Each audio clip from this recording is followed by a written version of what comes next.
Bonjour, aujourd'hui nous allons parler de fast fashion. Si vous me suivez depuis longtemps, et par longtemps j'entends depuis au moins l'époque de mon blog, vous savez que moi j'ai été une grosse consommatrice de fast fashion, que j'ai commencé toute cette aventure en étant blogueuse mode, donc j'avais énormément d'habits, j'en achetais énormément, j'en recevais énormément via des partenariats, des trucs, des cadeaux, j'avais une quantité de vêtements absolument incommensurable. Et puis comme souvent dans la vie, on évolue, on avance, on se fait des opinions, on se renseigne, on découvre des choses, et bien mon rapport à la mode a beaucoup évolué ces 10 dernières années. Aujourd'hui nous allons donc parler du cas de la fast fashion, et je vais vous montrer mes 5 pièces de fast fashion favorites. Donc vous allez me dire, mais Colline, la fast fashion c'est quelque chose que tu n'aimes pas beaucoup a priori, ça détruit la planète, ça exploite des gens, c'est très très mal, pourquoi est-ce que tu nous fais une vidéo avec tes 5 pièces de fast fashion favorites? Mais qu'est-ce qui ne va pas bien dans ton petit cerveau de poule? Alors on est d'accord, il y a clairement des choses qui ne vont pas dans mon cerveau, néanmoins... Et là, je pense à Marie parce qu'elle se moque de moi parce que je dis tout le temps néanmoins. Bah écoute, désolé d'avoir du vocabulaire un petit peu châtié. Néanmoins, mon point de vue, de façon générale sur la vie, c'est que les choses sont rarement genre toutes noires ou toutes blanches. On ne peut pas voir les choses, encore une fois, dans la généralité. Par exemple, si on prend Donald Trump, bon, est-ce qu'on peut vraiment voir du positif ? Je ne suis pas sûre. Alors si, il a fait un truc pas mal ces derniers temps, mais bon bref, ce n'est pas le sujet. Tout ça pour dire que je suis quelqu'un de mesuré. J'aime mettre de l'eau dans mon vin. Je n'aime pas voir la vie de façon binaire, c'est-à-dire que c'est pas 0 ou 1.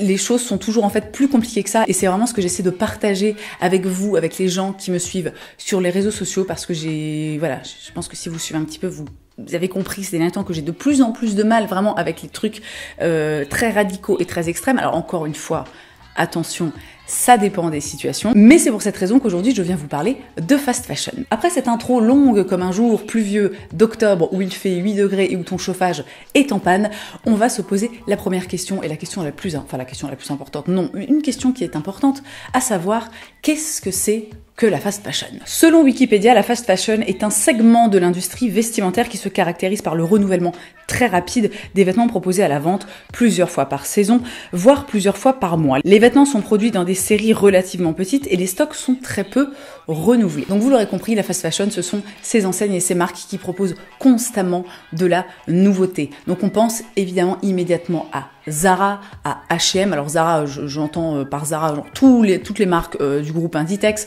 ou toutes les marques du groupe NS & Moritz. C'est évidemment des marques qu'on voit beaucoup sur internet aussi, de type Boohoo et compagnie. Voilà, j'en ai pas d'autres qui me viennent comme ça à l'esprit. Sans oublier évidemment Primark. Oh putain, alors ceux-là, on les adore. Je suis allée une fois dans un Primark, j'ai failli me flinguer. Mais la fast fashion, en fait, c'est pas que ça. C'est pas que ces enseignes qui proposent des vêtements à prix assez bas, on va dire, dans la globalité. La fast fashion, c'est aussi des marques comme Maje, comme Sandro, alors qui ont déjà un peu plus ce côté, on sort pas des fringues, ils sortent pas des fringues tous les mois, mais il y a énormément de nouveautés. Si vous voulez, dans la globalité du monde de la mode, on a beaucoup perdu en fait cet esprit de collection, c'est-à-dire qu'avant, il y avait une collection printemps-été, une collection automne-hiver, et en fait tout ça s'est accéléré ces dernières années, jusqu'à en arriver à un point où il y a constamment en fait des nouveautés qui sont proposées par les marques, mis à part certaines marques qui ont décidé de se positionner différemment. Mais en fait, ce que j'essaie de dire ici, c'est que la fast fashion, ce n'est pas que H&M, Primark et Zara. C'est aussi des marques qui ont une image plus haut de gamme, qui ont l'air moins cheap, mais qui ne le sont pas forcément, spoiler alerte. Donc voilà pour la petite définition de la fast fashion. Alors la fast fashion, c'est pas bien, qu'on se le dise, vraiment, c'est de la merde, c'est pousser toujours les gens à consommer plus et plus et plus, et à acheter des choses dont ils n'ont pas besoin, en leur faisant croire que ça va changer leur vie, que ça va les rendre plus beaux, plus heureux, alors j'allais dire plus riches, mais en l'occurrence non. On dit souvent que c'est la deuxième industrie la plus polluante au monde, alors ça, c'est bif bof exact, techniquement. Je vous mets un article dans la barre d'infos si vous avez envie de creuser un petit peu la question, mais il faut savoir que déjà par exemple au niveau des émissions de CO2, l'industrie de la mode émet moins de CO2 que l'industrie agroalimentaire des animaux, tu vois, genre l'élevage, moins d'émissions que les foyers, moins d'émissions que les transports routiers, et même moins d'émissions que l'industrie du ciment, Donc évidemment, on ne peut pas dire que non, la fast fashion c'est un peu comme la permaculture, tu vois, c'est-à-dire que c'est un peu CO2 neutre, tout ça, c'est génial. Non, on est d'accord, c'est une industrie qui est extrêmement polluante et c'est très problématique. D'un bout à l'autre de la chaîne, c'est une industrie qui donc émet du CO2, même si c'est moins que tout ce que j'ai cité avant. C'est une industrie qui rejette des produits chimiques et toxiques dans l'environnement. C'est une industrie qui crée des déchets. C'est une industrie dans laquelle il y a énormément de gaspillage. La mode, et a fortiori la fast fashion, c'est aussi une industrie qui bien souvent exploite les êtres humains. C'est-à-dire que vraiment s'en sert un peu comme des esclaves. On entend beaucoup parler en ce moment de la situation des Ouïghours, qui est juste, mais... Ah non, mais alors moi les gars, si vous voulez, j'en parlais sur Instagram il y a pas très longtemps, ça me donne littéralement envie de me flinguer. Je ne comprends pas comment en 2020 ça peut encore arriver. Et en même temps, je comprends parce que vraiment, l'humain ne change pas en fait. On a l'impression qu'on évolue parce que tu sais, d'un coup... on a des smartphones ou je sais pas quoi, on trouve des remèdes contre le cancer, des choses comme ça. Mais en fait, on reste les mêmes. Hein. Si tu veux, la base reste la même et elle est pas toujours géniale, la base quand même. Donc il y a aussi évidemment un énorme problème d'éthique et d'humanité du côté de la mode. C'est un système, c'est une industrie qui est très complexe où voilà, les géants de la mode passent par des intermédiaires et en fait n'ont absolument pas la main sur l'intégralité de la chaîne de production, c'est-à-dire du début à la fin, les types, enfin je veux dire, il y en a des fois, t'es là, je veux dire, ils savent à peine d'où viennent leurs fringues, par qui elles ont été fabriquées, c'est complètement ahurissant. Donc quand on entend tout ça, est-ce qu'on se dit, la fast fashion, c'est vraiment de la grosse merde? Absolument. Et est-ce que vous vous demandez pourquoi je fais une vidéo pour vous montrer mes 5 pièces de fast fashion favorites, pour vous dire à quel point elles sont belles, je les aime, je les porte souvent et depuis longtemps, je vous vois, je vous imagine derrière vos écrans en train de vous dire, qu'est-ce qu'elle nous raconte, cette gogole? Eh ben c'est tout simplement pour revenir à ce que je disais en début de vidéo, à savoir que les choses ne sont pas si simples. Évidemment, la fast fashion, c'est une industrie qui est extrêmement problématique. Est-ce que pour autant, on doit totalement boycotter la fast fashion ? Je ne suis pas certaine. Alors encore une fois, je ne me pose pas ici comme une experte. Hein, voilà, je partage juste mon point de vue, ma façon de voir les choses, et on est là vraiment pour échanger. Et si vous n'êtes pas d'accord avec moi, vous avez le droit de le dire, mais restez poli parce que sinon, j'effacerai votre commentaire et je vous bloquerai. Les choses, à mon sens, ne peuvent pas être aussi simples que la fast fashion, c'est de la merde, et donc du coup, on boycotte la fast fashion, tout simplement parce que, alors, premièrement, les gars, la fast fashion ne coulera jamais, vraiment. Alors tout du moins, moi vivante, je pense que je ne verrai jamais ça. On ne sait jamais ce qui peut se passer. Hein, mais dans la globalité, est-ce qu'à un moment, on croit vraiment que assez de personnes vont décider du jour au lendemain de boycotter les enseignes de fast fashion au point d'amener ces dernières en fait à faire faillite et à fermer et à disparaître de la surface de la Terre? Bon, ne soyons pas...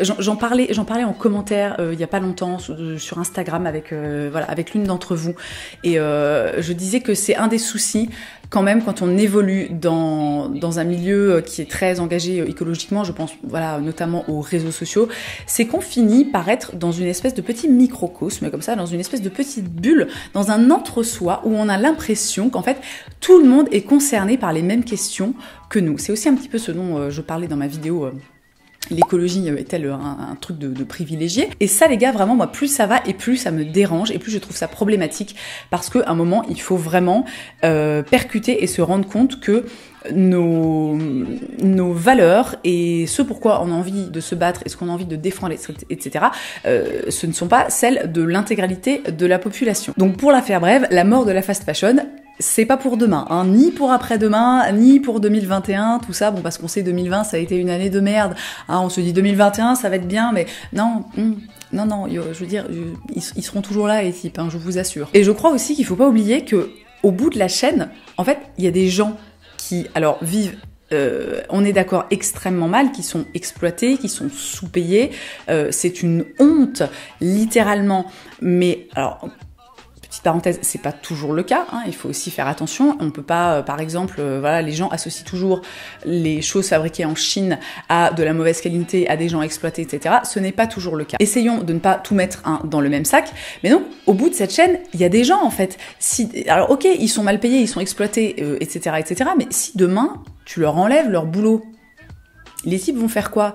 On parle quand même la Chine, le Bangladesh, je sais pas, j'ai pas d'autres pays là comme ça qui me viennent à l'esprit. C'est quand même des pays qui ont un savoir-faire dans le textile depuis des années, c'est des pays vraiment qui sont connus pour ça, qui font des vêtements. C'est comme le Portugal, par exemple. Ce serait quand même, j'ai l'impression, peut-être que je me trompe, hein, mais extrêmement problématique que ces gens, du jour au lendemain, n'aient plus de boulot, que leur usine ferme et qu'ils se retrouvent vraiment là comme ça, comme deux ronds de flanc. Donc là, vraiment, je sens d'ici les gens qui se jettent sur leur clavier comme ça pour dire « Ah oui, ah bah super, alors il faut continuer à acheter des trucs de merde pour que les gens soient exploités ». Ce n'est pas ce que je dis. Donc toujours pareil, la fast fashion et la mode, encore une fois dans sa globalité, c'est une industrie qui est extrêmement problématique d'un point de vue écologique, d'un point de vue humain, d'un point de vue, voilà, d'un tas de points de vue différents. Mais boycotter la fast fashion, à mon sens, ce n'est pas la solution. Et alors, je ne fais pas cette vidéo pour vous dire ruez-vous chez Zara et défoncez, tu vois, tous les H&M que vous allez croiser. Mais j'ai envie de vous parler de mon expérience avec la fast fashion, d'où le truc où vous demandez, elles vont arriver quand les 5 pièces favorites de fast fashion là, parce que bon, l'autre elle est là, blablabla. Bla, bla, bla. J'ai envie de vous parler je me fais rire moi-même. Ouais, ça va, c'est lundi matin, hein. Oh. Donc j'ai envie de vous parler de mon expérience avec la fast fashion et justement de ces pièces que je possède depuis longtemps, que j'adore, que je porte très régulièrement, en dépit du fait qu'elle soit issue de la fast fashion. Donc la première pièce que j'ai envie de vous montrer, c'est cette robe de chez Zara que j'ai achetée maintenant il y a... Alors je vais pas être très bonne avec les dates, mais là j'ai un petit point de repère parce que je l'avais déjà avant d'être enceinte, sachant que j'étais enceinte il y a quasiment... bon, il y a 2 ans et demi, quasiment 3 ans maintenant, ça fait je pense au moins 4 ans que je l'ai. C'est une robe vraiment qui est hyper jolie, qui est hyper bien coupée. Bon ça de toute façon on va pas s'attarder là-dessus parce que dans la globalité la fast fashion fait visuellement des vêtements qui sont très beaux. Mais quand même au niveau de la qualité, on va dire, de la coupe et de la façon dont est taillé le vêtement, moi je trouve que cette robe est très très belle. Il y a des très jolis détails comme la petite ouverture en goutte dans le dos, les petits empiècements là de velours sur les épaules avec les petits clous. Bref, c'est une robe que j'adore, que j'ai maintenant depuis de nombreuses années, que j'ai lavé plusieurs fois, que j'ai porté des tas de fois et qui, malgré le fait qu'elle vienne d'une enseigne de fast fashion, malgré le fait aussi qu'elle soit quand même dans une matière assez... c'est de l'espèce de petite... c'est pas du voile, mais c'est un peu comme des espèces de résine comme ça, donc c'est une matière qui est quand même assez fragile. C'est une robe qui est encore dans un état quasiment parfait. Il doit y avoir peut-être à quelques endroits 1 ou 2 petits fils qui ont été tirés, mais ça ne va pas plus loin. Donc cette robe, je pense facilement 4 ans d'âge, une petite merveille. Ma deuxième pièce de fast fashion préférée, et alors là, je l'ai depuis, mais sérieusement, je ne me souviens même plus. Je pense que ça fait, je sais pas, 6 ans, si ce n'est plus. C'est ce petit top d'une marque qui s'appelle Vaudeville & Burlesque. Alors, c'est une marque à l'époque qu'on trouvait chez Urban Outfitters. C'est une marque, si vous voulez, qui s'apparente un petit peu à des Vero Moda, des Villa, des Only, des trucs comme ça. Peut-être une qualité un petit peu supérieur éventuellement. Donc c'est un petit top à manches courtes avec un grand zip argenté dans le dos qui a une basque en fait, des petits volants comme ça en bas. C'est un top vraiment que j'adore, que j'ai porté mais 1 million de fois. Celui-là vraiment il n'a pas le moindre défaut. Alors non si, je crois quand j'ai fait les plans, j'ai vu qu'il y avait un petit fil comme ça qui dépassait. Bon, ça s'arrête là. Hein. La troisième pièce, alors là bon vous allez rire parce qu'il s'agit de ce jean. Bon, vous allez dire, mais le truc n'est pas du tout en bon état, qu'est-ce que tu nous racontes? Alors, remettons les choses dans leur contexte. C'est un jean de chez Zara que j'ai acheté maintenant aussi il y a... Ah là là, je me souviens, je l'avais à l'époque où j'avais les cheveux courts, donc c'était il y a 6 ou 7 ans, je pense que ça doit faire pas loin de 7 ans que je l'ai. C'est un jean, voilà, qui était comme ça à la base, hein, c'est-à-dire vraiment délavé, taché, avec des trous, des choses comme ça. Alors, c'est un jean que je porte moins ces dernières années, mais que je garde vraiment précieusement parce qu'en fait, je l'adore, j'adore sa dégaine, j'adore sa coupe, il est hyper confortable. Encore une fois, je le porte un petit peu moins ces derniers temps, mais à une époque, je le portais vraiment, absolument, mais tout le temps. Ah si, c'est un jean que j'ai beaucoup porté après mon accouchement. Il y a quasiment 2 ans, parce que voilà, j'avais encore du poids de ma grossesse, tout ça, et puis vous savez les hanches qui le temps qu'elles se remettent en place, tout ça, et il est un peu large en fait, donc c'est vrai que je l'ai pas mal porté il y a quasiment 2 ans. La seule chose qui a bougé avec ce jean, c'est vraiment la grosse déchirure qui est sur, alors là je l'ai pas sur moi, il me semble que c'est sur le genou droit. Voilà, au départ c'était pas autant déchiré, mais il me semble qu'un jour j'ai tiré dessus parce que j'aime bien en fait le style un peu, c'est un peu déglingos comme ça, mais à part ça le truc truc, vraiment, n'a pas bougé depuis 6 ou 7 ans. Pièce numéro 4, une autre pièce encore de chez Zara, ce petit top, cette espèce de petite blouse avec donc, ouais, un très joli col en V, voilà, très très bien coupé, et des manches courtes en guipure. Alors vraiment, ça c'est aussi une pièce que j'ai depuis...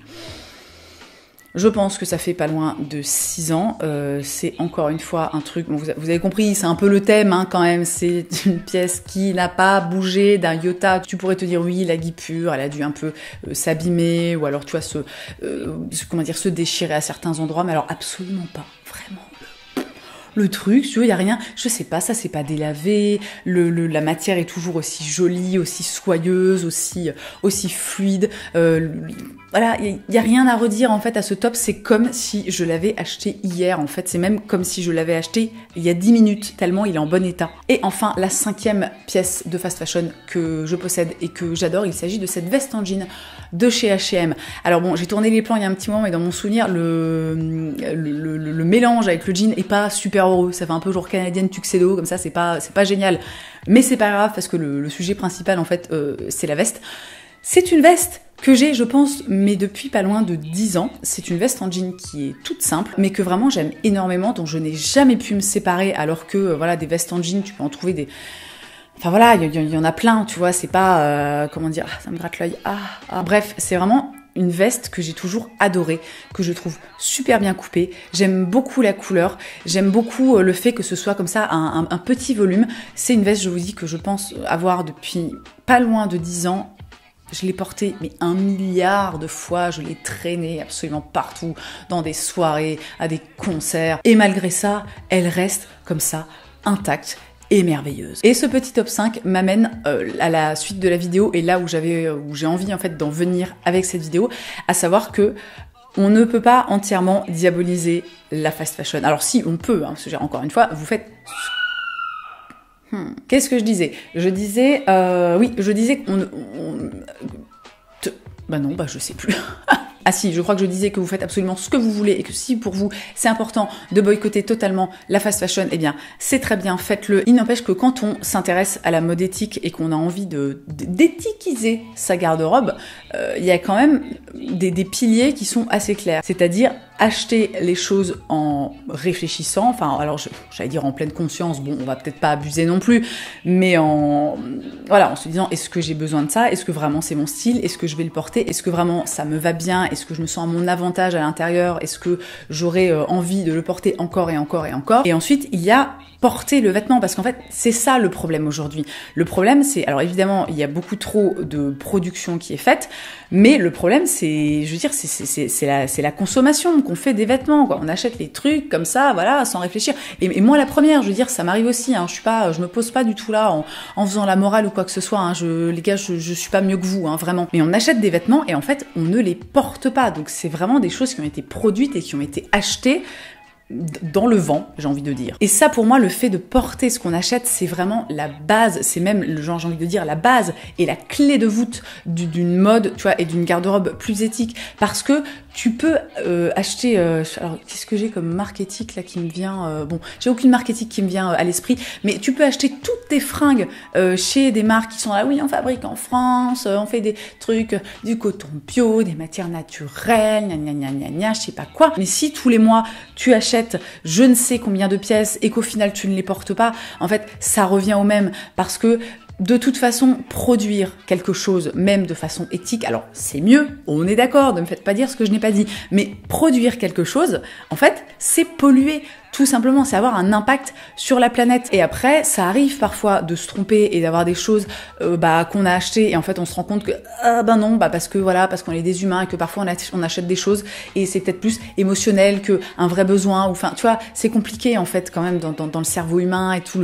c'est très émotionnel aussi la mode, quoi. Donc ça, je pense que c'est un truc qu'il faut pas oublier. Mais au moins, si on se retrouve avec un truc qu'on ne porte pas, on peut en faire quelque chose de bien, c'est-à-dire genre ne pas le mettre à la poubelle. Vraiment, ne jetez pas vos vêtements. J'avais fait une vidéo d'ailleurs à propos du recyclage des textiles, je vous la mets dans la barre d'infos si jamais elle date un peu, mais si vous avez envie d'aller la regarder. Donc les vêtements qu'on ne porte pas, parce qu'encore une fois, ça arrive, essayons de leur donner une deuxième vie. On peut les revendre, on peut les donner à des amis, ou on peut faire des échanges, on peut les donner à des associations, je sais pas, Emmaüs, ou la Croix-Rouge, ou des choses comme ça. Il y a plein d'associations à qui on peut donner plein de choses dont nous on ne veut plus, mais qui feront le bonheur d'autres personnes. Pour conclure cette vidéo, j'ai envie de dire que évidemment il faut se battre pour que les lignes bougent dans le milieu de la mode et a fortiori dans le milieu de la fast fashion.